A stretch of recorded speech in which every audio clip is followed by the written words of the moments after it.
Saludo, soy Auresnelly Torres, participante de la Unidad Curricular Derecho Civil 4, Familia y Sucesiones. A continuación se presenta el tema correspondiente a las capitulaciones matrimoniales. Brevemente se introduce el tema, puesto que las capitulaciones matrimoniales corresponde, para adentrarse a su conceptualización, conocer sus características, la capacidad para celebrarlas, sus formalidades, la libertad de contratación, así como los efectos y pruebas de las capitulaciones y su nulidad. Se irán desarrollando a medida de esta presentación cada uno de estos aspectos que corresponden a la temática de capitulaciones matrimoniales.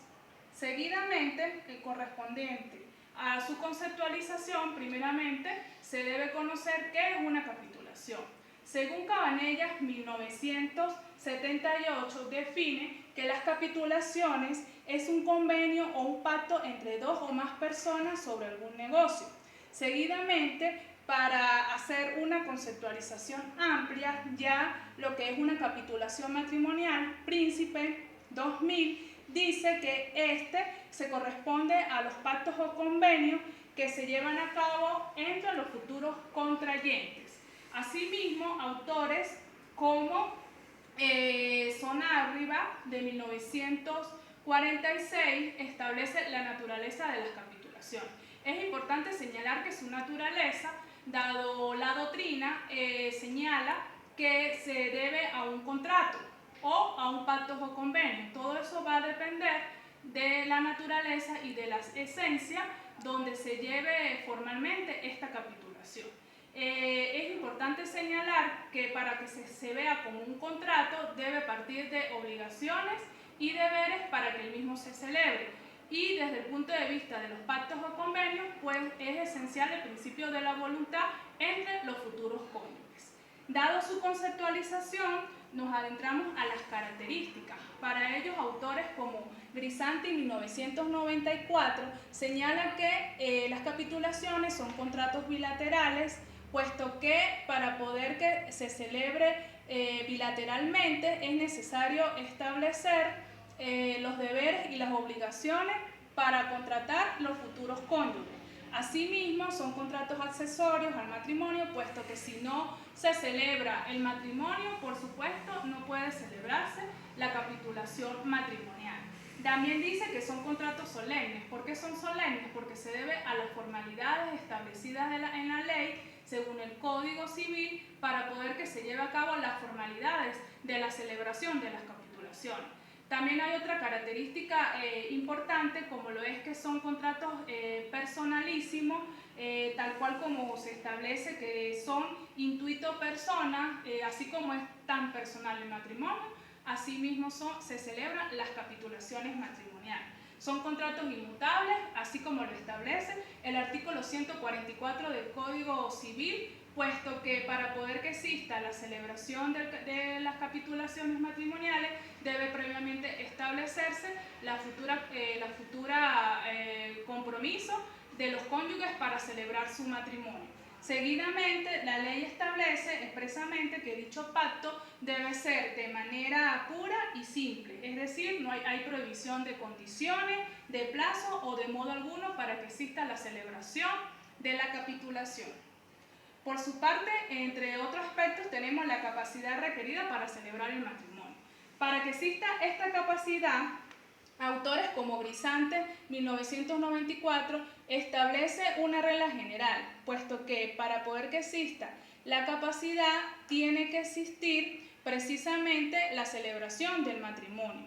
Para esta regla general, donde se parte de la voluntad de los cónyuges para la celebración del mismo, existen tres aspectos fundamentales para su excepción, puesto que en primer lugar se establece cuando menores van a celebrar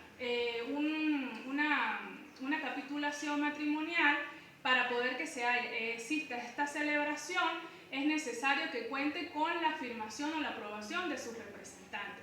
Este sería uno de los primeros aspectos para que exista una excepción a la capacidad de contraer estas contrataciones. En segundo lugar, se tiene cuando los futuros cónyuges están inhabilitados. Para esto se señala la figura de un curador aprobación de un juez permite que se lleve a cabo la celebración de la capitulación. Esto está establecido en el artículo 147 del Código Civil. Y en tercer lugar se tiene que las posibles contrayentes de matrimonio, en entredicho civil esté por una condena penal, puesto que si no tiene la capacidad para celebrar matrimonio, pues no tendrá la capacidad tampoco para celebrar la capitulación. Entonces, dado esto, se tiene que la capacidad va a depender de la condición de la voluntad de los futuros cónyuges para la celebración del mismo. Otro de los aspectos que se tienen por señalar son las formalidades de estas capitulaciones. Para que existan estas formalidades, existen que deben constituirse por documentos otorgados ante el registro subalterno, es decir, el lugar donde se celebra el matrimonio, allí mismo debe constituirse el documento de la capitulación. Asimismo, la celebración debe ser antes del acto matrimonial, como anteriormente se ha venido desarrollando, no puede ser usada contraria a la ley. Se establece sobre el principio de que debe registrarse ante el registro subalterno, y de no llegar a registrarse, pues no existiría la formalidad como tal de la celebración del matrimonio y mucho menos de la capitulación matrimonial. Otro de los aspectos que se tiene es la libertad. Dentro de la libertad para contraer las capitulaciones se tiene unos supuestos que se establecen en el artículo 142 del Código Civil, que señala un fundamento teórico donde para la libertad de la contratación esta tiene unas limitantes, como que son que la autonomía de la voluntad debe ser por parte de los futuros cónyuges.